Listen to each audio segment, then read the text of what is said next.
actividad de la jornada y del Congreso en general. Para mí es un agrado presentar a Rocío Mieres. Ella es socióloga, docente de las universidades SEC y UNIAC. Además, es asesora en la consultora estratégica APUR y se interesa en la divulgación y difusión de las temáticas de digitalización, videojuegos y economía. Muchas gracias por darme este espacio para estar hablando, sobre todo con colegas que llevo años viéndolos algunos en presencialidad, digitalidad, con más o menos tiempo. Muchas gracias por esta oportunidad, sobre todo por el espacio. Yo estoy un poquito más retirada de la investigación y como más de lo que es a la divulgación científica, el trabajo de la mayoría de ustedes y a formar nuevos colegas. Y en eso, entre las discusiones que hemos tenido entre hoy día, ayer, la vida, la decisión de presentarme hoy día en la forma que estoy presentando me recuerda a la formación que me dio el doctor Walsh, que para quienes no lo sepan, es el profe que me dio la tesis que me apañó tan cuestión y con la cual trabajo.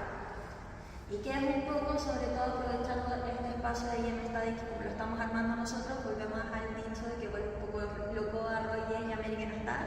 En mi canal yo hago lo que quiero. Esta es mi presentación de cómo hacer IEM Study desde la sociología, sobre todo con una perspectiva de género que va uniendo los distintos campos en los cuales yo me he topado, sobre todo con lo que tiene que ver con cómo entiendo género, muchas veces más que como un espacio de cómo yo me identifico, sino que un espacio de cómo otros me reconocen y las consecuencias de lo mismo. Y acá me voy a topar, esto va a ser una charla un poquito más de colega a colega. Me gusta este espacio de la horizontalidad con todos ustedes, porque lo que trabajo se topa en muchas aristas con lo que ustedes han ido presentando en este congreso. Y entre ellos no quise llegar y darle la lata de presentarme cual sociólogo con un montón de material y números duros. Y yo sé que nos faltan un poco los números duros. Podemos decir desde la ESA, que es la organización que tiene que ver en Estados Unidos con el consumo de entretenimiento, específicamente en videojuegos, te va a decir que el 47% de las mujeres son el total de consumidores de videojuegos en Estados Unidos. Les puedo decir que posterior a los 60 años, el 40% de quienes se mantienen jugando son hombres. Por lo tanto, tenemos una población que mientras más envejece es más femenina y se mantiene más horas durante más tiempo jugando. Y aún así tenemos un imaginario de que el juego, al ser tecnología y ser un espacio hegemónico y contracultural al mismo tiempo para proponernos discurso, el espacio en combate, como podríamos decirlo, se piensa como masculino, o si no, con feminidades masculinas. Y yo trabajo en un espacio de que, así como un poco en lo vulgar, cuando uno tiene que tirar las credenciales sobre la mesa, yo trabajo economía. Pero la economía, volviendo un poco a la perspectiva de que la economía es una ciencia social, no son solo números.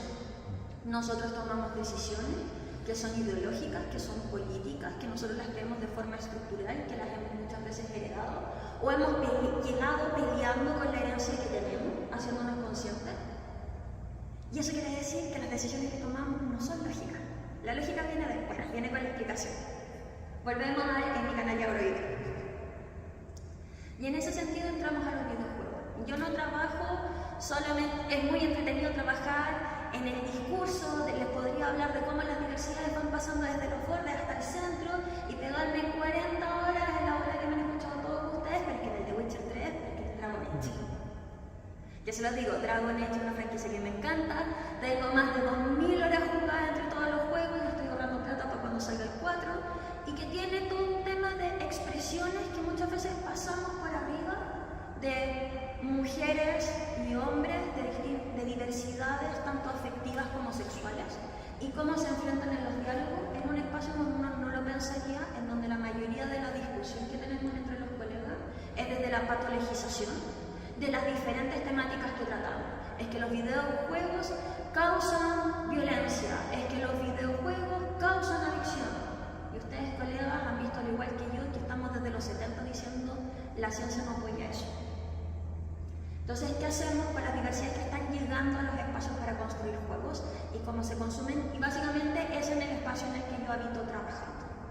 De desde cuántas desarrolladoras tenemos, cuántas personas desde la diversidad tenemos para poner sus ideas y pelear el espacio hegemónico para poner sus ideas y que no quede solo en el indie, porque en mi perspectiva creo que de repente le estamos cargando harto la mano. ¿Dónde hay espacio en el indie? Porque en AAA no te van a dejar. Y en AAA yo llego y estoy jugando y me encuentro una historia de un hombre trans y con repercusiones de... ¿Es mi pana? Si te gusta, qué bueno lo que estaba, y si no, ándate por la puerta y nuestras relaciones llegan hasta acá. De negocios, afectivas e incluso de principios. Y también un poco explicitar mi perspectiva de que estos caminos de la vida, de ir llevando, de ir formando personas, han llevado a que yo llegue a la consultora FUN. Próximamente va a cambiar de nombre porque nos vamos a dedicar a lo mismo, pero un rebranding, que tiene que ver con habilidades humanas. Somos humanos manejando máquinas y humanos creando a imagen. Suena un poco bíblico, pero estamos ahí. Estamos creando a nuestra imagen y semejanza. ¿Y qué significa nuestra imagen y semejanza? Por eso tenemos juegos que envejecen bien y juegos que envejecen pésimo. ¿Y qué hacemos con ellos? Sobre todo cuando nos dedicamos a imagen. Y en eso, y volviendo un poco de este disclaimer, les puedo decir como en los videojuegos tenemos una brecha de cómo imaginamos y cómo entramos en este espacio. Y ahí yo entro, al igual que Nico, entro con Bourdieu, me topo con Bruno Latour, mi buen amigo Max Weber, e incluso me meto con nuestro amigo Carlitos Marx, aprovechando que se me salió un poco y estamos en diciembre. Y empezamos a trabajar distintos capitales que están en juego. Capitales tanto económicos, simbólicos, inclusive capital erótico. No sé si alguno de ustedes conoce lo que es el trabajo del capital erótico. Bajo la lógica de los capitales, algo que pongo en juego para generar una plusvalía. En este caso tiene que ver con qué tan deseables son los cuerpos que ponemos en juego y la performatividad de dichos cuerpos bajo el marco ágil que podríamos decir si es que queremos pasar por Habermas y Parsons. Digo yo para que esto no se note tanto y que eso mismo tiro un par de teóricos por ahí por allá. ¿Qué es nuestro marco de acción y dónde podemos entrar o no? Y en este sentido, algo que no se han tocado mucho en estas charlas tiene que ver la creación de contenido en relación a los videojuegos. Y ahí yo entro con lo que es la monetización, en lo que se llaman las profesiones o oficios del futuro a través de espacios digitales. Y entra en una pelea que es más vieja que el hilo negro para el espacio que nosotros estamos trabajando. ¿Qué demonios es una chica gamer y qué demonios es una indie? ¿Y cómo peleamos ese espacio? La performatividad teniendo un espacio estético, portador de sentido simbólico y capital simbólico que está ahí. Entonces entramos en un espacio que no solo puede ser liberador, algo que yo suelo llamar el espacio barbiller para las personas que se vuelcan en el espacio lúdico permitiendo este jugueteo o como nos decía nuestro amigo Luisino y Calua, en este círculo mágico en donde todo lo que pasa en el círculo se queda en el círculo, pero yo me llevo la experiencia y hasta dónde están los límites. Entonces yo tengo un espacio de performatividad de qué es lo que se esperan de roles y cómo se conjugan estos roles con espacios materiales que imagino, en un tema de herencia a través de la interacción, de memes no es chiste, memes de unidad mínima indivisible de traspaso cultural. ¿Y qué nos pasa ahí? ¿Qué pasa cuando nos tenemos que hacer cargo de esta herencia de la cual no necesariamente somos conscientes, pero sí la llevamos marcado el fuego en la piel? Sobre todo en un espacio donde estamos discutiendo de qué es lo masculino y qué es lo femenino. Y acá entra lo que es el capital erótico. Cómo yo capitalizo lo deseable o no deseable que me encuentran otras personas. En un espacio digital se espera una performatividad de lo que es femenino y aceptable para monetizar. Por lo tanto, acá entramos en lo que muchas colegas que son divulgadoras, streamers, cosplayers, desarrolladoras de videojuegos e incluso presentadoras. Creación de contenido. El contenido no es para uno mismo, el contenido es para otros y hay que imaginar. Y recibimos un feedback directo desde este otro que consume no solo una idea, sino que un cuerpo, una ideología y una interacción con el cuerpo que está generando el contenido. Yo te hablo en un lenguaje académico, puede ser que el contenido no llegue. Te lo hablo en meme, sí llega. Y no obstante, ¿qué es lo que significa la presentación de la feminidad con los códigos para permanecer en el espacio? Y lo complicado de esto, y por qué separo una experiencia de nombre, en este caso, en mi trabajo de investigación, he tenido que tomar la decisión metodológica y teórica de separar experiencias de hombre y de no hombre, entendiendo que el mayor grupo de personas que han entrado a espacios de género fluido, no binario o ir movilizándose son grupos de personas anteriormente reconocibles como mujeres, con una diferencia de un 20% en situaciones con personas reconocibles anteriormente como hombres. Es una diferencia que yo considero bastante significativa. Entonces, ¿qué es lo que significa el consumo y la creación de contenido y la forma en que yo llevo el contenido cuando la performatividad de género está en cuestionamiento y cómo lo veo a nivel utilitario y de eficiencia? Todos tenemos un mensaje que estamos llevando y todos estamos peleando en un espacio de formalizar, profesionalizar y cristalizar el juego no solo como un ambiente mal entendido en el ocio, no del ocio como tiempo libre, sino del ocio como el tiempo que tenemos para pensar ideas, hacer lo que no es obligación. ¿Les ha pasado a ustedes que han jugado algún juego y dicho juego los ha dejado pensando, les da una idea, les cuenta una historia y ustedes se quedan para adentro? Películas, series, libros, memes, videojuegos, que es lo que nos lleva acá a juego. ¿Por qué llevaste un personaje dentro de ciertos pretextos y entendimientos que tú tienes del juego? Por ejemplo, cuando jugamos por los roles. ¿Qué es una mujer hiperfemenina? ¿Qué es un hombre femenino? ¿Qué es un hombre hipermasculino? Porque son ideas culturales en específico. Cuando llevamos este espacio a la digitalidad, nos encontramos principalmente con historias que son un poco chistosas. Esto yo lo vengo encontrando desde mi tesis de grado al principio, de hombres aprovechando el espacio de capitalización erótica, ya sea para un consumo básico, y acá inserto cita textual, es que si voy a estar 5 horas mirando un culo, prefiero ver uno que me guste en vez de un hombre peludo sudado. Respetable, por último hay una honestidad ahí sobre el consumo de un cuerpo en específico. Pero ¿qué pasa cuando interactúas con este avatar?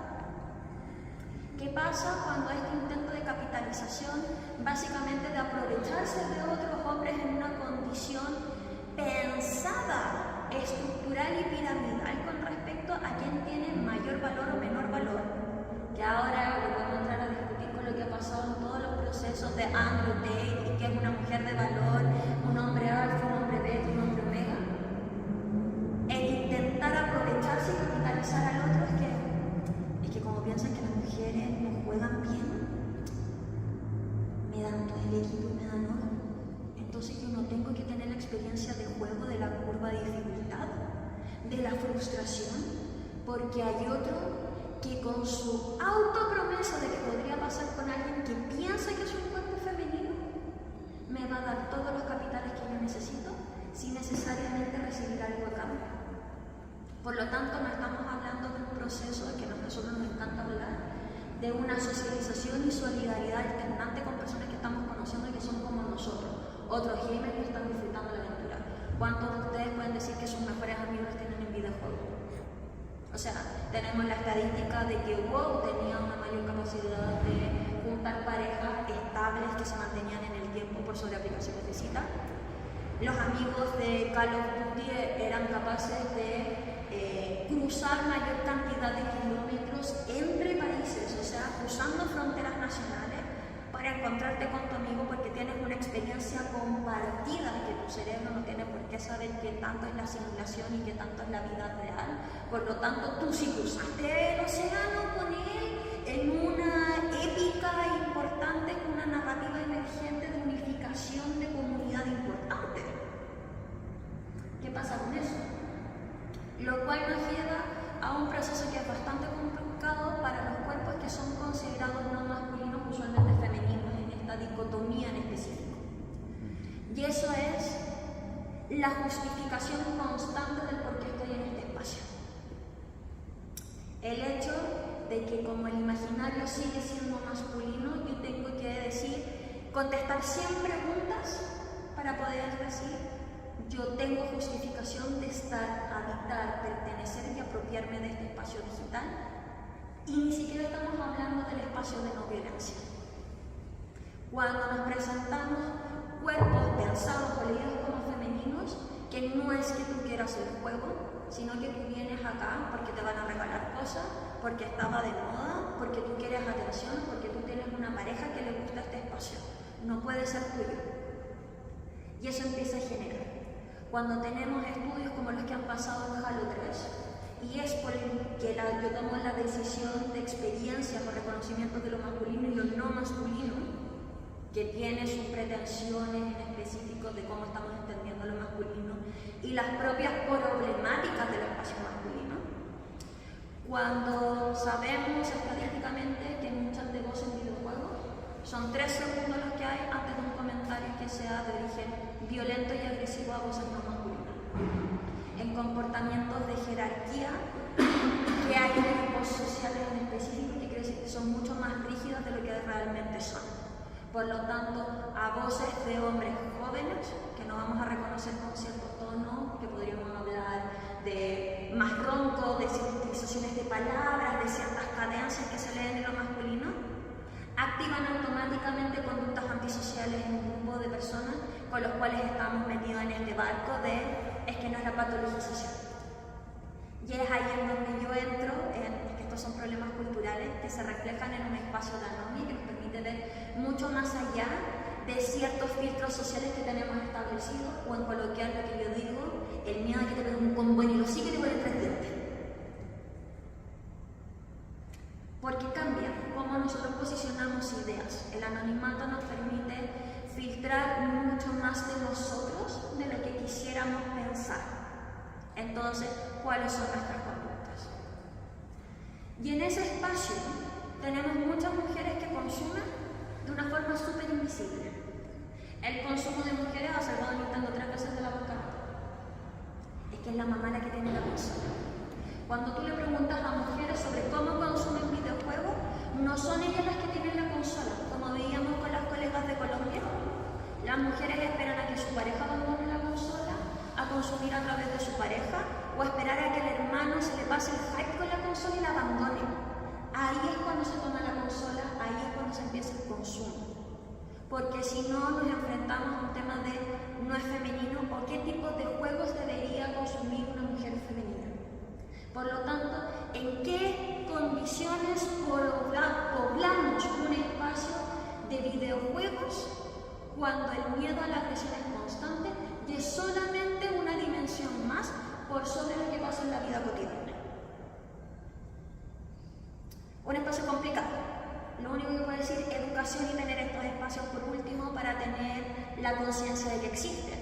Y volviendo en esa consideración a mi ejemplo anterior, y que tuve el agrado de alguna vez en México ver que se estaba comentando la utilización de forma experimental en terapia. El videojuego nos permite una opción nunca antes vista en una profundidad que solo la tecnología actual nos ha estado permitiendo. Ya no tienes que imaginarte ponerte los zapatos de otros, ahora puedes encarnar un otro. Y esa encarnación puede ser mentada desde el developer con la historia que te quieren contar.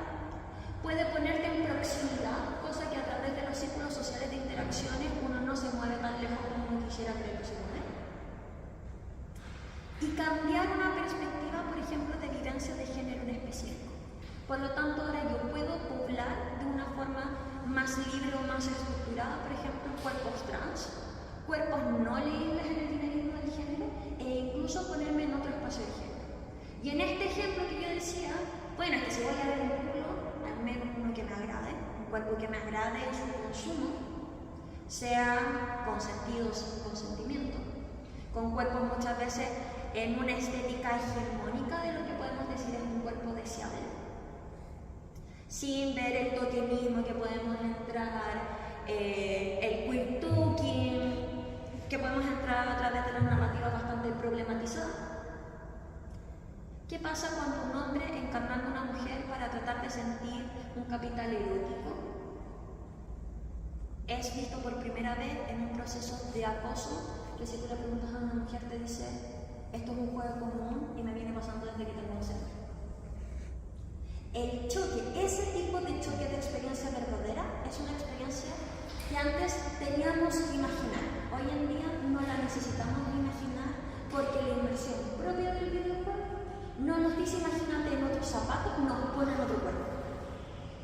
No sé si acá los colegas psicólogos encuentran que mi bola es un poco muy política y ideológica o les hace sentido. Pero es una opinión que es un espacio que usualmente no pensamos.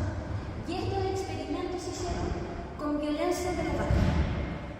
Pero lamentablemente perdí el contacto con las personas que lo estaban haciendo, que es con hombres muy resistentes a distintas terapias con respecto a distintos niveles de violencia con sus parejas, ponerlos literalmente, no te imagines, no pienses, no seas empático, es ahora vas a vivir tú la experiencia y qué es lo que se siente. Yo encuentro que es potente. Y acá un poco yendo a lo que me pasa ya siendo asesor en consultoría, algo que nos sucede mucho con respecto a cuerpos reconocibles como mujeres. Yo siempre he dicho que mi polaca en el disclaimer, más que yo saber que soy mujer, yo tengo problemáticas que reconozco porque otros me reconocen como mujer. ¿Qué me hace mujer o qué no me hace mujer? Yo no tengo idea. Puede ser la baja mental de ser sociólogo, socióloga, porque en mi categoría de cada persona que me dice es que es mujer y si genera una categoría me deja fuera a otras personas que reconozco la categoría, por lo tanto, ¿tú te reconoces? Ok, bienvenido, te reconozco, respeto tu identidad en el sentido. En cuerpos que son criados culturalmente como mujeres, viene mucho de el que no se note. Los hombres también lo tienen un tema emocional, pero es el que no se note, el no moleste. ¿Se han fijado cómo sus colegas entran en un espacio? Disculpa, no quiero molestarte. ¿Ustedes como hombres entran hacia los espacios? Pues, ¡hola, cómo estás! El habitar, el ocupar el espacio social con sus diferentes componentes simbólicos en específico. ¿Ustedes tienen que tirar todas las credenciales cuando entran en un espacio? Rara vez. ¿Se han fijado en sus colegas mujeres cuántas credenciales tienen que poner antes de pararse? ¿Y cómo se va formando esto capa tras capa de forma súper subjetiva desde primera infancia? ¿Juega con esto? No con esto. Nosotros sabemos a través de distintos estudios que de hecho es un componente cultural porque los niños hasta los 5 años suelen ser mucho más miedosos a cualquier tipo de riesgo que las mujeres. ¿Saben en qué edad y en qué factor sociocultural empezamos a tener esta diferenciación de género? Jardín infantil. Jardín infantil cuando tenemos canciones en espacios de juego, de cómete toda la comida para ser bella como mamá y fuerte como papá. Tus sueños son las matemáticas, las ingenierías, conocer el mundo. Tu sueño tiene que ser el cuidar, el no incomodar, el no verte y cuando te veas ser deseable. ¿Qué pasa cuando entramos en la creación de contenido? Que es toda la vuelta que me estoy dando. Se espera una performatividad de un capital erótico en específico que tiene un gran costo psicoemocional para mujeres y tiene un poco capital y rédito de plusvalía de cualquier nivel, ya sea simbólico, económico o erótico. Es que no es tan gamer porque lo está intentando demasiado porque tiene orejitas de gato. Es porque no está haciendo ñam ñam. Es que está jugando un juego que a ti no te corresponde, es que obvio que eres manca. Cuando saltamos de repente estudios que nos hablan de que los cambios de los ciclos menstruales cambian la forma en la cómo se adapta el cerebro de mujeres con respecto a la espacialidad. ¿Cómo calibras eso en un chute? Y eso es algo que nosotras hacemos día a día, ¿sí o no? Y si no lo hacemos, ¿a qué costo de salud? Es que eres muy emocional, no tienes la frustración mientras se reciben constantemente olas de agresividad. Por lo tanto, hay una educación muy distinta y tenemos discusiones como es que los grandes hombres en los videojuegos, pero es que las mujeres lo tienen fácil porque basta que te pintes el pelo de un color, ocupes un short y te va bien, aquí tienes 15.000 seguidores. De esos 15.000 seguidores, ¿cuántos esperan que tú vendas material de carácter sexual y no del consumo del contenido que tú estás haciendo. O, y acá explicitándolo entre colegas, la disyuntiva de las mujeres que nos dedicamos a la academia y a la difusión científica, de cuál es el límite de mi expresión de género y la utilización de mi corporalidad para mantener un mensaje vigente que se entienda como académico y no que es una política. Posición que mis colegas reconocidos como hombres no la tienen ni siquiera que pensar. Y cuando llevo esto a la consultoría estratégica, a la utilización de dinámicas de aprendizaje a través de juegos y de gamificación, es decir, nos saltamos todo un espacio que en las historias personales uno aprendía jugando cuando chico, te metes en el aprendizaje y en el self-game, pero te lo dejan de enseñar alrededor de los 12-13 años, sobre todo en ciencia.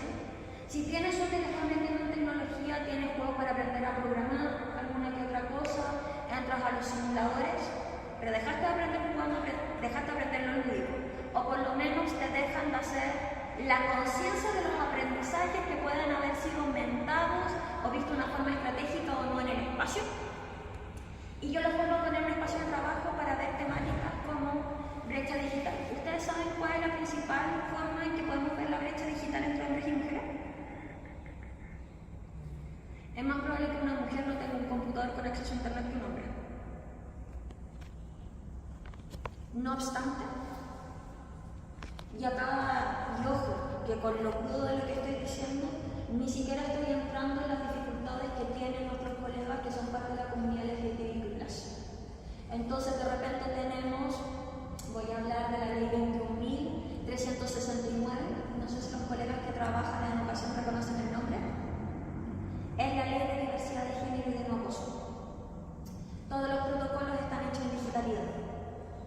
La posibilidad de que mi alumno sea expulsado de su casa y no tenga cómo tener internet o el acceso a un dispositivo digital para hacer una denuncia en un espacio seguro, que muchas veces no es el espacio educacional.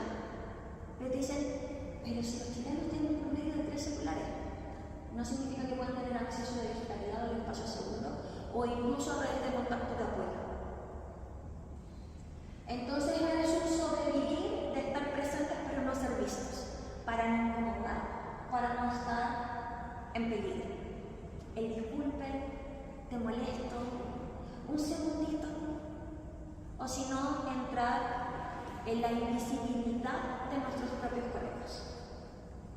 ¿Qué es lo que me he encontrado? Y tengo una publicación que la voy a decir por acá, la tengo medio escondida porque se me van a cortar cabeza. Ser una mujer en una situación de víctima y de poder no significa que nosotros no dejemos de expresar problemáticas de género y machismo contra nosotras mismas o contra personas no masculinas, o porque no esté performando el género percibido de la forma en que yo creo que debería ser percibido. Lo cual significa tener colegas que hablan de que no hay violencia de género en los espacios de videojuegos, cuando todos nosotros hemos visto lo que pasa en esos chats, cuando tenemos toda la información, cuando no hay una solidaridad de quienes tenemos vitrina, para atrevernos a hablar de esta forma. Yo lo puedo hacer porque puedo decir, en mi canal yo hago lo que quiero, o trabajo en la academia y te puedo dar 800 estadísticas y citar autores, y me lo puedo permitir hacer. Me tengo que ir. No te preocupes. Chicos, perdón, Pero ¿cuánto de mis colegas se lo puede permitir cuando ellos trabajan con su imagen, con su cuerpo, y el hecho de esta combatividad de vuelta puede significar quitar el sustento o ponerse en una situación de peligro? De grooming, que he visto constantemente, pero es que tú no eres como la no sé cuánto, no andas en pelota, entonces a ti sí te va a ir bien. De la dependencia de oportunidades económicas, laborales y de proyección de trabajo con respecto a cómo se consume tu identidad y tu propio cuerpo. Y que además es reforzada por otras mujeres del espacio. Sí. Complejo. Entonces llego en esta consultoría y empiezo a ver lo que es la utilización. Y me ha funcionado bastante bien. Es como no quiero dejar un discurso tan oscuro aprovechando la oportunidad. De que este espacio en donde estamos jugando roles, donde tenemos mujeres que entran cada vez más bajo esta brecha, de que tienen una utilización mucho más efectiva de espacios digitales porque tengo menos tiempo, por lo tanto se espera que tengan que jugar de una forma más efectiva. transformen como hábito el espacio, de conseguir la información, de inferir información y leer un montón de símbolos y signos en específico y tener un control de la situación, de manejo de las frustraciones. Las mujeres, con un tema del libro, tenemos que tener mucho manejo de cómo manejamos nuestras emociones, digamos, negativas, como de frustración, enojo o miedo, porque no hay que llegue a una situación más peligrosa para mi propio cuerpo. En estos espacios de juego hemos visto y generado espacios de cómo te enfrentas como grupo de trabajo a espacios digitales que son relativamente seguros, manejados en esta consultora, pero cómo te enfrentas a lo que más sabes.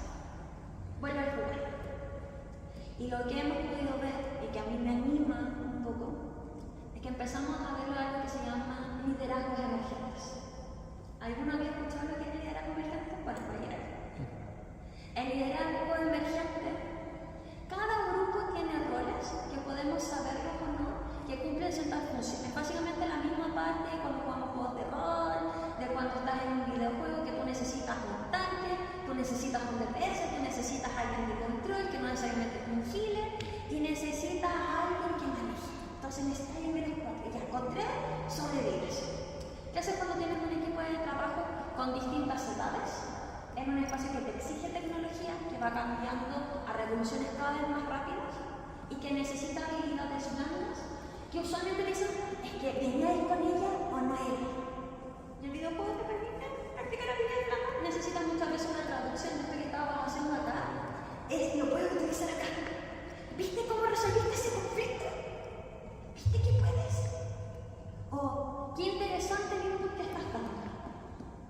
En este espacio de gamificación que habíamos estado viendo a través de distintos juegos, en donde los pasamos de VR, consola, computador, sabe manejar, no sabe manejar, fue un espacio en donde lo que a mí me inspira es que los grupos de trabajo en donde había mujeres, la brecha digital se empezó a cerrar por la forma en cómo se estaba utilizando y era mucho más fácil visualizar cómo ellos suelen tomar roles de liderazgo invisibilizados y liderazgo no entendiéndolo como el hablar fuerte, el liderazgo desde una posición de poder en específico, el liderazgo como tener un rol, así como es que quién tiene el rol de jefe, y el liderazgo no entendido como la violencia, liderazgo mucho más blando que tenían que ver con la mediación y acomodándolo. Por lo tanto, y acá en Gamer, es cómo veíamos liderazgo, no desde la posición de estar tanqueando necesariamente haciendo el DPS,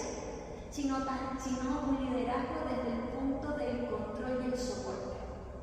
Control no quiero que se lea en la forma emotiva, maligna de ay, controlándolo a todos, lo galleteo a todos, les miento a todos y ahora yo pienso por todos, no. Sino que tenían en general muchas más veces de mi compañero de ella se está frustrando. Reorganicemos y rotemos para que su frustración no empiece a ser un lastre. Yo lo pongo en esas palabras. ¿Y cómo podíamos visibilizar el tema de te diste cuenta que tu compañera estaba mucho más atenta y te dio opciones o fue capaz de buscar y ir más allá? Y una de las características más específicas que necesitamos en el trabajo es escucha activa y comunicación efectiva. Tanto de lo objetivo como de lo subjetivo y no del lanzar frase.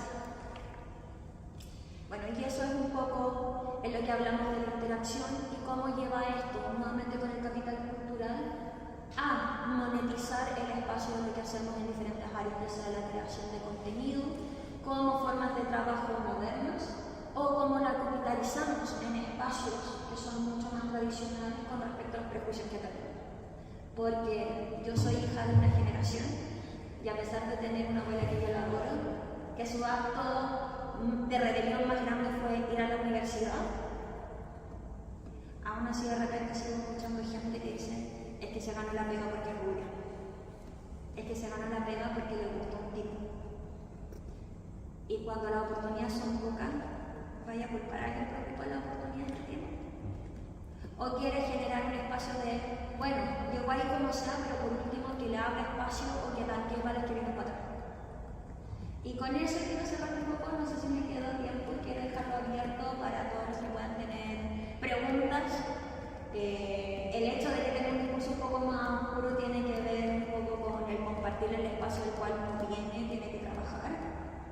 Tengo muchas colegas gamer que cuando uno ve, por ejemplo, las encuestas de utilización de espacios de tiempos de ocio, es decir, obvio que se salen y no están en los riesgos porque igual no pegamos una vuelta a violencia de género después de la pandemia.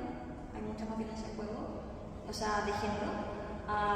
Volvemos a un espacio de quién se encarga de las tareas que dan soporte, que permiten que otros cuerpos u otras identidades puedan avanzar en carreras profesionales, porque quién se hace cargo del cuidado, del orden, de la carga mental y de la salud libre. Espacio que, si te reconocen como mujer o eres un cuerpo reconocible como mujer, no tiene por qué ser tu único espacio, pero es al que usualmente te relegan de una forma u otra. Eso, colegas.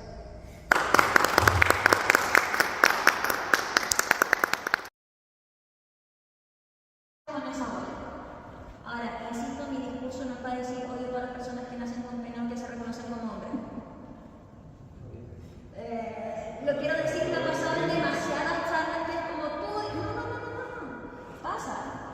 Porque los hombres que no están performando como se ve la masculinidad también reciben parte de esta violencia. Ahora, yo vivo con una violencia recibida de un cuerpo reconocible como mujer. Por lo tanto, no puedo hablar desde el otro lado, pero sí puedo decir existe.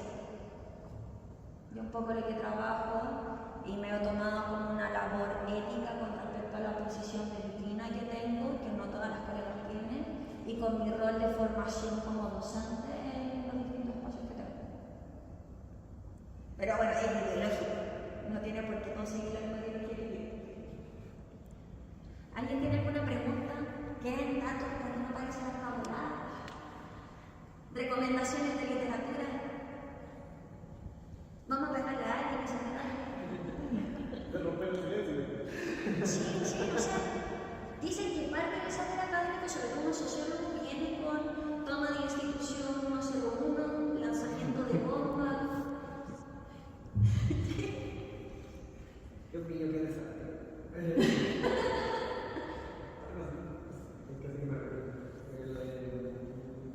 Gracias por ser ese liderazgo. Y fíjate, ese liderazgo emergente activó, ¿no? Y para adelante. No sé cómo abordar nada. Me llama la atención, en principio, este concepto como de gay, no gay, y bueno, ahí aparece una nueva figura de capital erótico que se utiliza, ¿no? Puede ser consciente o inconscientemente y tal. Y luego se puede reconocer un origen de eso, porque ya a mediano y largo plazo fue permeable a la mujer, que no se reconoce como tal. Y tenemos por primera vez la posibilidad de ver el origen, de cómo ocurre el fenómeno de apropiación y desapropiación de esa imagen de capitalismo. O de vivir, la decisión de vivir ese rol y esa imagen estética es una decisión propia o es obrigado por ciertas consideraciones sociales en específico. Muchas de las discusiones que yo tengo con colegas que trabajan alrededor, por ejemplo, de la temática del cosplay, que está muy asociada a lo que es la generación y monetización de contenido para adultos, ya sea erótico o directamente contenido sexual. Tiene que ver con el hecho de que se espera, es violento que no sigas, hay una separación de que podemos hablar el síndrome de Madonna y la puta, que sigue presente al respecto, y que también en pandemia se generó un movimiento que es ideológico y económico de estructuras sociales que orillan a ciertos cuerpos que tienen una vulnerabilidad a ese tipo de generación de contenido. Por lo tanto, si bien no quiero decir feo o malo caca, quiero creer en la decisión y en la autonomía de cada cuerpo de generar contenido y monetizarlo como mejor le parezca, también hay un tema social de qué cuerpos se orillan a estos espacios, se espera ser orillados a esos espacios, el castigo de vivir dichos espacios y el castigo de no poder salir de dichos espacios. Por ejemplo, y esto es algo muy personal, yo tuve que hablar con jefes míos en el momento en que aparecieron cuentas de Instagram diciendo que yo vendía contenido para adultos. Eso es algo que hubiese pasado a mis colegas pero yo sí estaba en una situación de perder un espacio, un capital, respeto. Porque ¿qué pasa? El tema que decía, ¿ustedes hubiesen pensado en ese tema de qué respeto o cómo se va a escuchar el mensaje que estoy diciendo siendo una profesional hecha derecha, que puedo decir tengo publicaciones indexadas, trabajo en videojuegos, con lo que cuesta profesionalizar el espacio? Cuando un alumno me entra a discutir, es que yo ya vi lo que tiene usted en internet. ¿Cuántos profesionales no vimos que perdieron sus espacios de trabajo por lo menos? Ahora, también puede ser un espacio altamente empoderante, porque en este espacio barriller, que yo llamo que tú puedes ser lo que tú quieras ser, muchas mujeres aprovechando el poner avatares que sean de género neutral o indefinido o incluso masculino, se permiten el espacio de juguetear con roles o posiciones que usualmente no les permitían. Y ahí yo tengo un dato anecdótico, tengo un amigo que le encanta jugar súper, es un pésimo súper. Pésimo. Se le muere todo el equipo. No nerfea a nadie. No nerfea a nadie de género, pésimo.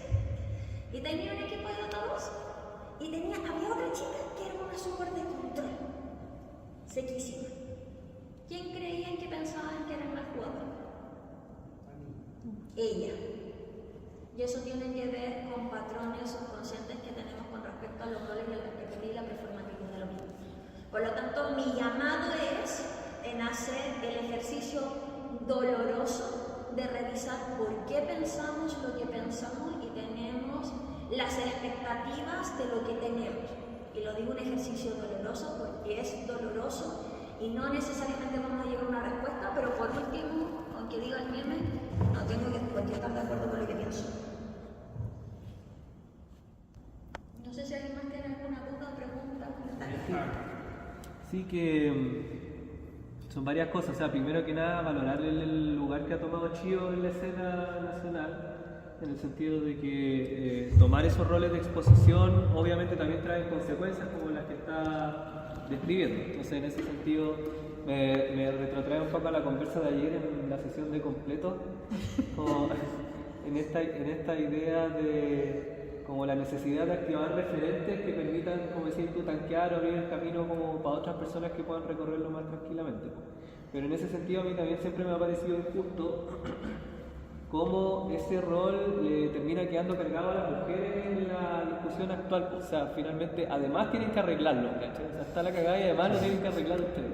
Entonces, en ese sentido, yo siempre trato de hacer la reflexión personal o de compartirla con los colegas, para quienes ya tienen algún tipo de posición en la institución o qué sé yo, como qué tan dispuesto está uno como persona que es percibida como hombre, como dice la Chío, de ceder espacio para romper el pacto de masculinidad. A mí esa es una cuestión que puede ser muy dolorosa para uno a veces, estando en una posición de privilegio y teniendo la oportunidad de ocupar ese privilegio para ganar algún rédito para la propia carrera, estar ahí y tener la capacidad de reflexión para decir, bueno, quizás no me lo merezco yo más, o hay otro o este espacio en verdad políticamente es más útil que lo llene otra persona que yo. Creo que es una reflexión que hay que tener presente y tratar de no traicionarse en el camino, porque tampoco estando en el lugar en ese momento también puede ser difícil. Entonces, en ese sentido, quería hacer es como compartir una reflexión, no sé si es una pregunta, pero como también como el grado de justicia que tiene que haber en repartirnos la responsabilidad de arreglar esta cuestión, porque a mí no me parece justo que sean las personas que han sido vulneradas las que tengan que arreglar el problema por sus propias manos solamente. Entonces, en ese sentido, por eso que, no sé, la organización del próximo evento como este, tener una reflexión de cómo vamos a potenciar ese tipo de liderazgo, por eso como que creo que es importante que la Chío cierre la charla, o sea, cierre el evento, ¿cachai? Porque es una discusión que nos va a acompañar mucho tiempo. Y por otro lado también quería decir que también interesa mucho la discusión o a mí me interesa mucho la discusión de cómo trabajar con el tema, yo no sé si académicamente se dice así, pero como de las distintas maneras de habitar un cuerpo de hombre. Para mí esa cuestión es súper fundamental, creo que está súper estandarizado, creo que a mí me pasa personalmente como habito espacios de toma de decisiones, ¿sí? Que se te fuerza a ocupar ciertas performances masculinas todo el tiempo, porque si no, no te puedes imponer o no puedes dialogar, porque estás ahí en una guerra hay una manera muy suave de decirlo, no lo voy a decir, pero como en una posición de ver quién es más hombre al final, ¿cachai? Entonces en ese sentido creo que... Y esa por ejemplo es una pega que no les toca a las mujeres, nos toca a los que estamos habitando estos cuerpos en este momento, ¿cachai? Y que si es que puedo hacer una pregunta, tiene que ver con una cuestión que abordaste en la charla en un momento, que es cómo los videojuegos pueden ser escenario para tener esas reflexiones, ¿cachai? Porque para uno como hombre si hay algo difícil es como vivir experiencias que te sensibilicen porque sencillamente no te pasan, ¿cachai? O sea, nadie te silba en la calle, nadie te pega en el agarrón, eso no te pasa nomás, ¿cachai? Entonces... Es muy raro que se enfrenten a estas experiencias súper violentas que para las mujeres lamentablemente es súper común. Y lidian con ellas desde temprana edad. Entonces te quería hacer esa pregunta, que amplíen un poco esa reflexión sobre los juegos o los videojuegos como espacio para experimentar cosas que uno no podría experimentar otro. Ahí voy a dar un dato, por ejemplo, hay un tema de la curva de aprendizaje en específico de la utilización de hardware y software con respecto a el juego en específico. Los juegos suelen ser mucho más fomentados en cuerpos leídos como masculinos que en femeninos, por lo tanto cuando entramos en un espacio de competitividad, que la competitividad suele ser pensada también en conjunto con la agresión, que es como no decirte yo te voy a picanear hasta que te enojes porque es parte del espíritu deportivo cuando no es parte del discurso propio del espíritu deportivo genera espacios que son mucho más reducidos para mujeres de entrar en ello. Por ejemplo, si tú quieres ser una deportista de eSport, tienes mucho menos tiempo para adaptarte de lo que es un cuerpo que es leído y criado como masculino. Ha ido cambiando con el tiempo, pero también se dan espacios que es no quiero equipos mixtos, que tiene toda la lógica de que acá no hay ninguna causa biológica que pueda decir genera una diferenciación estratégica como carga, rapidez, grosor de músculo, grosor de hueso, etc. Pero se suele desincentivar porque se sigue viendo los cuerpos femeninos como un distractor y poco profesional en estos espacios. Entonces no es raro, por ejemplo, que si tú vas de un equipo de eSport y quieras entrenar, tu techo sea mucho más bajo si tienes mujeres que si tienes hombres. Porque no tienes tanto tiempo, no tienes sponsor, no tienes quien quiera entrenarte, porque ¿para qué vamos a hablar de los entrenadores hombres de eSport con el equipo femenino? Los que consumen eSport lo saben, ¿verdad? Por lo tanto, no es raro que llegue un equipo de mujeres y que vaya con un equipo masculino a otra casa y la casa te diga máximo te presto mi liga B. Porque tú no vas a llegar. Y es, ¿puedes llegar a un espacio de excelencia si no te mides contra la excelencia? O que cuando se anuncian, en vez de decir, oye, interesante chicas o no me interesa, los comentarios en las redes sean súper misóginos, de una violencia increíble, gratuita, y es en específico, y quiero ponerlo acá, que es algo que yo lo hablo y acá mi alumno puede decirlo, que tiene que ver con cómo se entiende una performatividad de la masculinidad como un tema de violencia y expectativa en hombres en un rango de edad súper específico que tiene que ver con una edad en donde hay una inseguridad sobre la performatividad muy alto con las expectativas. Entre los 11 y los 25, que son el caso en donde es mucho más probable que caigan en una echo chambers y dentro de la echo chambers que caigan bajo el discurso insecto. Y sacar de ahí a alguien es sacar a alguien de una secta, es súper complicado. Acá los colegas me lo pueden decir. No sé cómo solucionarlo, puedo diagnosticarlo y yo dejo ahí la pelota y ocupo mi carta trampa de tengo espacio y lo digo.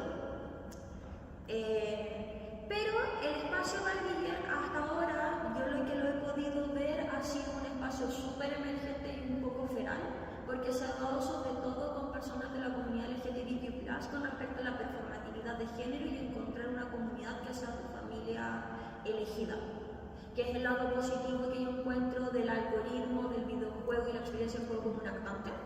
No obstante, también tiene el efecto que puede llegar a una echo chamber con características negativas. Hasta ahora no tengo conocimiento de ningún grupo en específico que haya generado una metodología funcional y estructural para guiar de forma altamente mentada y poder ver el éxito de este espacio. suele ser súper emergente y salvaje y le digo feral. Entonces como voy a ocupar un cuerpo femenino y llegó el primer tipo que me dijo en el chat, no voy a repetir, y es esta es la violencia, y que como es una experiencia verdadera y súper violenta, suele generar un cambio en cómo se lleva el espacio más allá de es mi mamá, es mi pareja, y lo vi desde segunda, es encarnar la violencia recibida. Ahora, igual creo que la utilización en específico de terapia con ese choque para obligar a tener una perspectiva de violencia puede tener algunas implicaciones éticas discutibles porque sigue siendo extremo, porque tengo que hacerte daño para que entiendas el daño que estás haciendo. No debería necesitar llegar a él, por lo tanto yo creo que necesito pasarle la pelota a otra persona para ver cómo soluciona ese problema. Yo lo veo que existe, alguien hágase cargo, está ahí una posibilidad, en un campo abierto, podemos hablar que los videojuegos cambian factores de plasticidad del cerebro, lo podemos llevar a plasticidades deseables o no, como gimnasio mental, una aplicación, generación de nuevos espacios neuronales, por ejemplo, la utilización de generar espacios para que tu camino ideal no sea enojarte, sino que pensar y generar otra estrategia, pero son todos caminos que son súper lentos y van a depender de profesionales que están en este momento formándose, que no van a tener la reticencia de la utilización del espacio lúdico como herramienta, más allá del infantil. Por lo tanto, yo en este caso le pego la pelota a los colegas que son futuros colegas psicólogos y esperar con muchas ganas. Lo que he pensado de lo que dices tú es que cuando se dice que videojuegos mueven más plata que el cine y la música a nivel mundial, es solo si contáis la plata de los juegos móviles. Si quitáis la plata de los móviles, no mueven tanta plata. Entonces es hipócrita porque cuando hay que sacar cuentas positivas, la comunidad gamer es una comunidad variada. Pero el videojuego está pensado siempre como lo que tú decías, esa edad de hombre, es pensar que el fútbol fuese los 100 futbolistas de la FIFA. Y el fútbol no es solo eso, ¿Qué te pasó con la pichanga de como Mario? deporte, como cultura.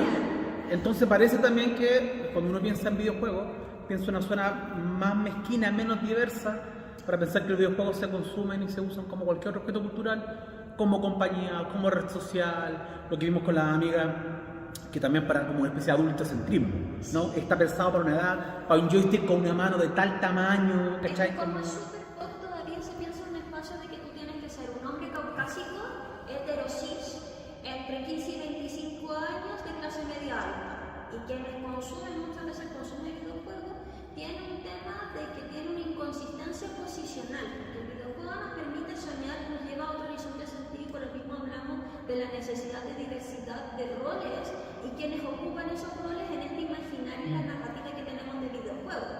O sea, yo ya estoy vieja, yo ya cumple los roles que tuve, pero no significa que no quiera darle la posibilidad a otras personas que puedan soñar de expandir un horizonte de sentido.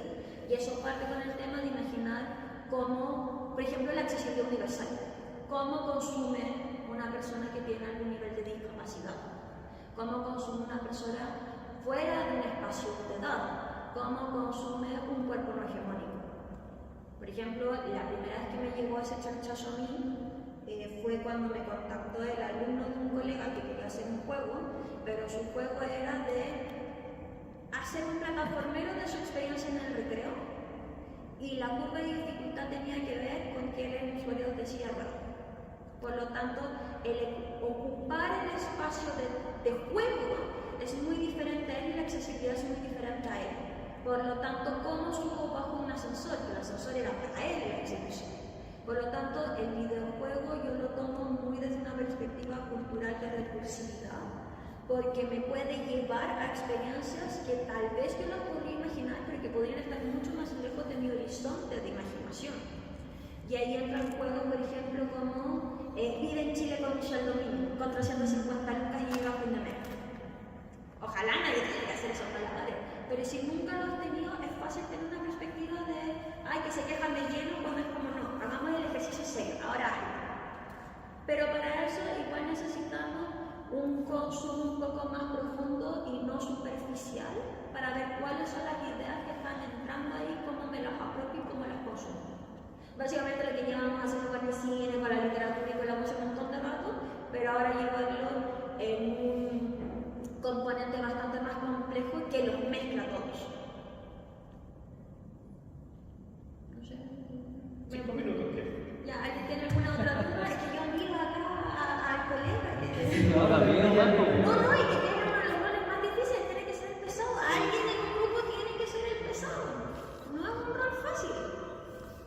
desde el liderazgo, como que se usó para aliviar la presión de este discurso.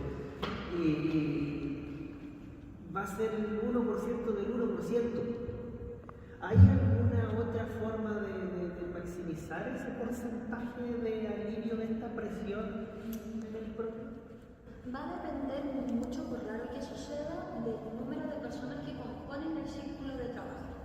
Si el número de personas es menor, es mucho más fácil ser consciente y establecer nuevos patrones de conducta, porque es un círculo más orgánico de trabajo que uno mecánico. Entonces, en grupos de trabajo mucho más estratégicos o similares, va a ser mucho más fácil establecer liderazgos que no sean cristalizados, sino que sean mucho más dinámicos. Por lo tanto, una persona no tiene que llevar siempre la misma carga de la toma de decisiones. A mí el jefe es el que tiene que tantear, el grupo el que tantea o el que hace support. Ahí verá cómo va moviéndose entre esto. Y ya después, yo lo que veo y mi propuesta ideológica al respecto es sigamos utilizando espacios lúdicos para que los jóvenes, en cualquiera de sus identidades, puedan jugar, practicar, descubrir estas habilidades. Nosotros como más viejos, igual que cuando éramos cabros chicos, de ¡yeah! ¡Muy bien! ¡Vamos! ¡Tú puedes! Y no un poco como lo que nos tocó a algunos, que es como no ser ridículo. Por lo tanto, mi apuesta es al recambio generacional. No, me gustaría tener una respuesta más esperanzadora, pero yo quiero creer en la capacidad crítica de las generaciones que nos acompañan y que son menores, y al recambio generacional con respecto a cómo vivir cómo vivir la realidad tanto digital como no digital, y cómo ocupar dichos territorios de forma ideológica. Es un proceso de imponer una contracultura en un espacio hegemónico. Es una lucha ideológica y política que espero no terminar perdida. Por lo menos tiene propuesta, porque no veían así desde la escuela crítica y no hay forma. No, hay un tema. Y lo decíamos en la punta de los completos. A mí Spike and Pettiness me ha llevado suficientemente lejos de mi carrera profesional. No es algo que a la gente le guste decir, es como es la pasión. Bueno, Spike and Pettiness también es una forma de pasión. Por último, que la rabia me lleve a algún lado para que las chicas que vienen detrás no tengan que ser personas más rabiosas y decir, ven y dímelo en la cara. Así que eso. Mi propuesta es, yo también trato de abrir espacios para que las colegas que siguen, los colegas que siguen, puedan tener nuevos espacios. No lo digo como un tema un poco de tírenme rosas, sino un poco en un ánimo casi, es raro porque es casi de mártir. Y que de repente hay que tomarlo. Me gustaría que no, me gustaría que fuera con menos desgaste, pero ya estoy hasta las orejas, por lo tanto lo quiero. Eso. Y por lo mismo